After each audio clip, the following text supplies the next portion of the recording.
గురూజీ 72 గంటల్లోనే ఫోన్లోని అద్భుతమైన జ్యోతిష్య పరిష్కారం చూపిస్తారు. నమ్మండి నమ్మకపోండి, ఇది నిజం. శ్మశాన కాళి రుద్ర చౌడీదేవి ఆరాధకులు నంబర్ 1 వశీకరణ స్పెషలిస్ట్. గురూజీ మనిషి పుట్టుక నుండి చనిపోయే వరకు వచ్చే అన్ని క్లిష్టమైన సమస్యలకు పరిష్కారం ఇక్కడ లభిస్తుంది. విద్య, ఉద్యోగం, వ్యవహారం, స్త్రీ ప్రేమ, పెళ్లి, సంతానం, స్త్రీ పురుష వశీకరణం, భూవశం, భార్యాభర్తల కలహాలు, కోర్టు సమస్యలు, విడాకుల సమస్యలు, చేతబడి, అప్పుల బాధ, ఇంకా మీకు ఎలాంటి సమస్యలు ఉన్నా 72 గంటల్లోనే శాశ్వత పరిష్కారం చేయబడును. వృషభ లగ్నము, వృషభ రాశి. వృషభం వారికి గనక చూసుకున్నట్లయితే లగ్నంలో శుక్రుడి యొక్క సంచారం ఇది చాలా మటుకు రిలీఫ్నిచ్చేటువంటి ఇదిగా చెప్పొచ్చు. కాకపోతే ఇక్కడ 2వ స్థానంలో గురువు కొంచెం కంబస్ట్ అయ్యాడు కాబట్టి షేర్ మార్కెటింగ్ రిలేటెడ్ సంబంధించిన విషయంలో జాగ్రత్తగా ఉండాలి. సహజంగా 2వ స్థానంలో రవి గురువులు ఉండడం మంచిదే, కానీ కంబస్ట్ యోగంలో ఉన్నాడు. లాభంలో శని ఉండడం కూడా మంచిదే కాబట్టి ఇది కొంచెం ఫైనాన్షియల్గా మంచి గ్రోత్ ఇస్తుంది. అదేవిధంగా కొంతమంది బిజినెస్ పీపుల్ మీకు పరిచయాలు అవ్వడం అనేటువంటి చాలా స్పష్టంగా చూపిస్తుంది. చతుర్థ భావం అంటే 4వ స్థానంలో మీరు కోర్సెస్ ఏదైనా కొత్త కోర్సు తీసుకునే విషయంలో కానీ, కన్స్ట్రక్షన్ విషయంలో కానీ, వాహనాల మీద వెళ్ళేటప్పుడు ఏదైనా ఒక ప్రాపర్టీ కొనుగోలు చేసేటువంటి అంశాలలో మీరు ఆ యొక్క ప్రాపర్టీకి సంబంధించినటువంటి విషయం ఎలా ఉంది, అదేమైనా లిటిగేషన్లో ఉన్న ప్రాపర్టీ తీసుకుంటున్నామా, లేదా తండ్రి గారి ప్రాపర్టీ విషయంలో ఏమైనా రాబోతుంది. ఎందుకంటే 12వ స్థానం అనే స్థానాధిపతి అనేటువంటిది తండ్రి గారి యొక్క ఆస్తిని సూచిస్తుంది. ఆ అధిపతి మీకు 4వ స్థానంలో ఉన్నాడు అంటే తండ్రి గారి ఆస్తి మీకు మారే విషయంలో కూడా కొన్ని లిటిగేషన్స్ ఏర్పడతాయి. కాబట్టి ఇవి కలగకుండా ఉండాలి, ఇబ్బంది కలగకుండా ఉండాలంటే కుజకేతు గ్రహాల దగ్గర దీపాలు చేస్తూ వారాహి అమ్మవారు అష్టోత్తరం చేసుకోండి, అన్ని విధాలు బాగుంటుంది. అలాగే మరొక విషయం ఏంటంటే ఇక్కడ కొత్త ప్లానింగ్, కొత్త ఆలోచన, కొత్తగా క్రియేటివ్గా ఏదో చేయడం, ఏదైనా క్రియేటివ్ రిలేటెడ్ వాటి మూలంగా కలిసి రావడం కూడా బలంగా చూపిస్తుంది. అప్పు లభిస్తుంది ఆ రోజు లగ్నంలో ఉన్నందుకు. కాకపోతే వివాహ నిర్ణయాలు, వివాహ జీవితం విషయంలో తీసుకునేటువంటి విషయాలు కాస్త జాగ్రత్తగా ఉండాలి. అలాగే మరొక విషయం ఏంటంటే ఇక్కడ గమనించుకున్నట్లయితే లాభస్థానంలో శని భగవానుడు ఉండడం అనేటువంటిది కొంతవరకు మంచిదే. కాకపోతే ఇక్కడ ఏంటంటే ప్రదేశం మారడం అంటే ఉద్యోగ సంబంధించిన విషయంలో మార్పులు ఇస్తాడు. ఇక్కడ ఏమంటే దశమాధిపతి లాభంలో ఉంటే ఎందుకు మార్పులు ఇస్తాడంటే దాని మీద కుజుడు దృష్టి ఉంది, గుర్తుపెట్టుకోండి. సింహం నుంచి 4వ స్థానంలో ఉండే కుజుడు దశమాధిపతిని చూస్తున్నాడు కాబట్టి ఉద్యోగ సంబంధించిన విషయంలో ప్రమోషన్స్, ఎదుగుదలతో పాటు స్ట్రెస్ కూడా ఉంది, మార్పులు కూడా చూపిస్తున్నాయి. ఇక మీరు నిత్యము చేయవలసిన దేవతారాధన విష్ణు లలితా సహస్రనామాల యొక్క శ్రవణము లేదా పఠనం చేయండి, అన్ని విధాలు బాగుంటుంది. మకర లగ్నము, మకర రాశి. మకరం వారి కనుక చూసుకున్నట్లయితే రాస్యాధిపతి అయినటువంటి శని 3వ స్థానంలో ఉన్నాడు.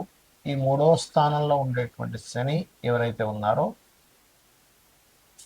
ఈ శని భగవానుడు 3లో ఉన్నందుకు ఉన్న ప్రదేశం మార్పు అనేటువంటిది చూపిస్తుంది. అలాగే మరొక విషయం ఏంటంటే ధనాధిపతి ఎప్పుడైతే 3లో ఉన్నాడో ఇది ఒక రకంగా మకర లగ్నం వారికి లేదా మకర రాశి వారికి శని 3లో ఉండడం అనేటువంటి చేసే ప్రయత్నం ఫలిస్తుంది చెప్పాలంటే. కాకపోతే ఇక్కడ మీకు గమనించినట్లయితే ఈ 3వ స్థానం అనేటువంటిది ప్రదేశం మార్పు కూడా మనం చెప్పుకున్నాము, అమదము స్థానంగా కూడా మనం చెప్పుకుంటూ ఉంటాము. ఇది ముఖ్యంగా ఎఫర్ట్స్కి సక్సెస్ ఇచ్చేటువంటిది. కాకపోతే ఇక్కడ మీరు భూమికి సంబంధించిన విషయంలో ఏదైనా ఎలక్ట్రానిక్ వస్తువులు ఉంటాయి, అటువంటి విషయాలు కొనుగోలు చేసేటువంటి అంశాల్లో కాస్త జాగ్రత్తగా చూసుకొని కొనుగోలు చేయండి. అలాగే సంతానం కోసం ప్రయత్నం చేసేటువంటి వారికి సంతాన ప్రయత్నం ఫలిస్తుంది, అందులో ఎటువంటి సందేహం లేదు. పంచమంలో శుక్రుడు ఉన్నందుకు 6వ స్థానంలో గురువు యొక్క స్థితి ఏదైతే ఉందో ముఖ్యంగా ఇన్వెస్ట్మెంట్స్ అప్పు చేసి మదుపు పెట్టేటువంటి విషయాల్లో కాస్త జాగ్రత్తగా ఉండాలి. మరియు ఇక్కడ వివాహము, వివాహ సంబంధించినటువంటి విషయాల్లో కొంచెం ఇష్టపడిన వారిని వివాహం చేసుకోవడానికి చేసే ప్రయత్నం మాత్రం ఫలిస్తుందని చెప్పుకోవచ్చు.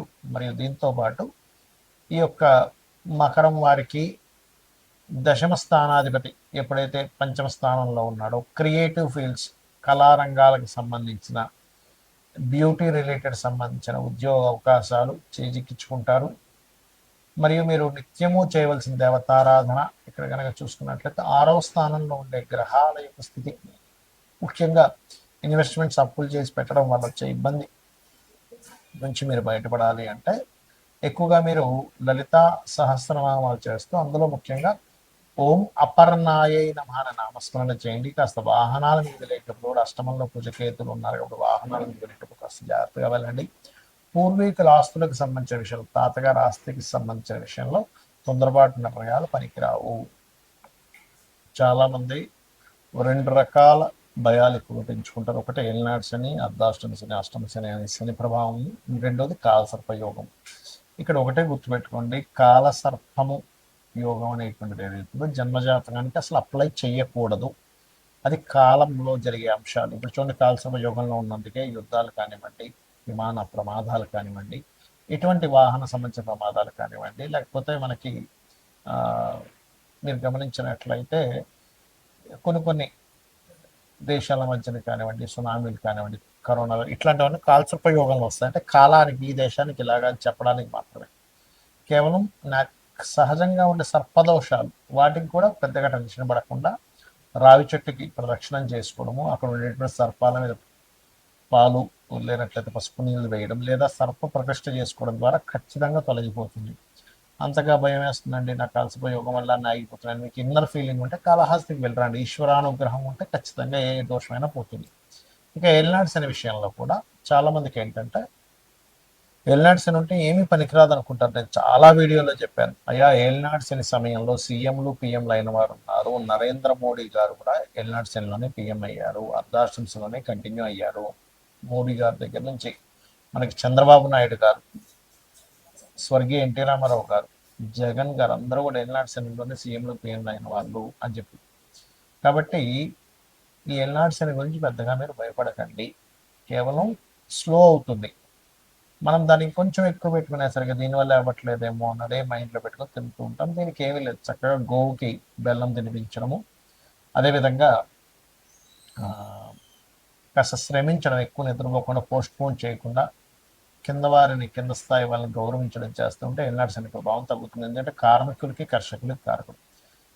ప్రధానంగా మనం చూసుకోవాల్సింది ఏంటంటే, మన జన్మజాతకంలో లగ్నము నుంచి 12 భావాలు ఎలా ఉన్నాయి చెక్ చేసుకోవాలి. ఎదగలేకపోతున్నాము, శరీర సౌఖ్యం లేదు, శారీరకంగా కష్టమే ఉంది కానీ సుఖం లేదంటే మీ లగ్నం ఎక్కడో పాడైందంటే మీ లగ్నాధిపతి ఎలా ఉన్నాడో చెక్ చేసుకోవాలి. ధనం రావట్లేదంటే, ఎంత ప్రయత్నించినా ధనం విషయంలో చాలా ఇబ్బందిగా ఉంది అనుకునేప్పుడు మీ ధనాధిపతి ఎలా ఉన్నాడో చూడాలి. మీ ధనస్థానాధిపతి గనక పాపకర్తెరలో ఉంటే, అది ఏ పాపకర్తెరలో ఉందో దానికి సంబంధించిన రెమెడీ చేసుకుంటే, దానం ఇవ్వడము, గ్రహానికి దీపారాధన చేయడం ద్వారాను పెరుగుతుంది. లేదా ఇంట్లో ఒక్కోసారి ఉత్తర భాగంలో దోషం ఉన్నా సరే ధనహీనత వస్తుంది. అంటే ఉత్తరంలో కంప్లీట్గా వైట్ కలర్, నేను చాలా ఇల్లు వాస్తు చూసినప్పుడు వాళ్ళకి ఉత్తరంలో రెడ్, ఎల్లో కలర్స్ ఉండడం, లేదా ఉత్తరంలో బాత్రూమ్స్ ఉండడం వల్ల కూడా వాళ్ళకి దోషాలు ఏర్పడ్డాయి. అది మార్చినప్పుడు వాళ్ళకి అక్కడి నుంచి మళ్ళీ ధనం రావడం జరిగింది వాళ్ళ ఇళ్లలో. అలాగే మరొక విషయం ఏంటంటే, ఇక్కడ మీకు సిబ్లింగ్స్తో పడదు కొంతమందికి, ఎందుకు 3వ స్థానం పాడైంది. సో ఎవరితో ఏ బంధువర్గం ఉందో వాళ్ళతో పడదో దానికి సంబంధించిన విషయంలో కొంచెం జాగ్రత్తగా ఉండడం, వాళ్ళతో కాస్త పెద్దపోవడం చూసుకుంటున్నారు. అదేవిధంగా కొంతమంది ఫలానా చదువుతున్నామండి కానీ నాకు ఎందుకు ఆ చదువు కలిసి రాలేదంటారు. అంటే ఏమిటి, మీ ధనాధిపతి వేటి మూలంగా దానికి సంబంధించి చదవడం మంచిది. అంటే మీకు రవితో ఉన్నాడు, అప్పుడు ఏంటి, మీరు మెడికల్ రంగాలు, చంద్రుడితో ఉన్నాడు ఫుడ్ రిలేటెడ్ లేదా ట్రాన్స్పోర్టింగ్ రిలేటెడ్, గురువుతో ఉన్నాడు టీచింగ్, బుధుడితో ఉన్నాడు బిజినెస్ మార్కెటింగ్, ఇట్లా ఒక్కొక్కటి. శుక్రుడితో ఉన్నాడు అందానికి సంబంధించిన, రాహుకేతువులతో ఉన్నాడు ఫార్మా లేకపోతే ఫ్యాషన్, మన ఈ యొక్క సాఫ్ట్వేర్ రిలేటెడ్ సంబంధించినటువంటి, ఇట్లా ఒక్కొక్క గ్రహం దేంతో కలిసి ఉన్నాడు, శాటన్తో ఉన్నాడు, ఆయిల్స్ లేకపోతే పురాతన సంబంధించి ఇట్లాంటివన్నీ కూడా. అలా ఏంటంటే అసలు మనకి ఎప్పుడు సరైనటువంటి యోగం ఉంది, ఇన్వెస్ట్మెంట్ చేయడానికి సరైన సమయం ఏమిటి అనేది ఆస్ట్రాలజీలో తెలుస్తుంది. చాలా మంది ఇన్వెస్ట్మెంట్ రాంగ్ టైంలో ఇన్వెస్ట్మెంట్ చేసి ఇబ్బంది పడ్డ వాళ్ళని చాలా మంది చూస్తారు. రైట్ టైం ఇన్వెస్ట్మెంట్ చేయించిన తర్వాత వాళ్ళు అద్భుతంగా వెళ్ళిన స్టేజెస్ నేను చాలా చూశాను. కాబట్టి ఏంటి, ఇన్వెస్ట్మెంట్ ఎప్పుడు చూడాలి, ఇన్వెస్ట్మెంట్ ఎప్పుడు చేయాలి. రాంగ్ టైం ఇన్వెస్ట్మెంట్, రాంగ్ టైంలో మ్యారేజ్ చేసుకోవడం వల్ల కూడా ఇబ్బంది వస్తూ ఉంటుంది. రాంగ్ టైంలో మనము గృహ నిర్మాణం ప్రారంభిస్తాం, అది ఆ సంవత్సరం కరెక్ట్ కదా, అలాంటి నెక్స్ట్ ఇయర్ చేసుకోవడం, లేదా ఒక 3 నెలల తర్వాత అనుకుంటుంది. అలా ప్రతిదీ కూడా ఇన్వెస్ట్మెంట్ దగ్గర నుంచి, విదేశాలు వెళ్ళడం దగ్గర నుంచి, గృహ నిర్మాణం దగ్గర నుంచి, అదేవిధంగా వివాహం చేసుకోవడం దగ్గర నుంచి అన్నీ కూడా మన జ్యోతిష్ శాస్త్రంలో ఫలానా టైం ఈజ్ పర్ఫెక్ట్, మహాదశ అంతర్దశ కరెక్ట్ యోగిస్తుంది ఇక్కడ. లేదా గోచారం యోగిస్తుంది. ఈ రెండిట్లో ఏది యోగించకపోయినా ఆ టైంలో మనం ఆ యొక్క శుభకార్యాలు కానీ మనకి లైఫ్లో పనికొచ్చేటువంటిది కానీ లాభం వచ్చేటువంటిది చేయడం వల్ల ఎటువంటి లాభము ఉండదు, గుర్తుపెట్టుకోండి. ఇక మీరు చేయవలసినటువంటి దేవతా ఆరాధన ఏమిటి అని చెప్పి చూసుకున్నట్లయితే, ముఖ్యంగా మీరు చేయవలసినటువంటి దేవతారాధన, ఎవరైనా సరే మీ పంచమాధిపతి మీకు రుణ రోగ శత్రుత్వాలను తగ్గిస్తుంది పంచమాధిపతి ఆరాధన చేసినట్లయితే. లేదు, రోజు ఉదయం సాయంత్రం లలితా అమ్మవారిని నమ్ముకోండి, లలితా సహస్రనామాలు లేదా మీ ఇష్టదైవాన్ని ఎవరినైనా సరే ఉదయం సాయంత్రం పూజ చేయండి. ఖచ్చితంగా మీకు ఎటువంటి గ్రహస్థితి ఉన్నా, ఆ గ్రహస్థితి కూడా మనం పూర్వజన్మల్లో చేసుకున్న కర్మ వల్ల వస్తుంది కాబట్టి ఎటువంటి గ్రహస్థితి ఉన్నా సరే ఆ అమ్మవారు తొలగిస్తుంది, మీకు ఆనందదాయకమైనటువంటి జీవితాన్ని అందిస్తుంది. అందించాలని మనస్ఫూర్తి కోరుకుంటూ శ్రీమాత్రే నమః.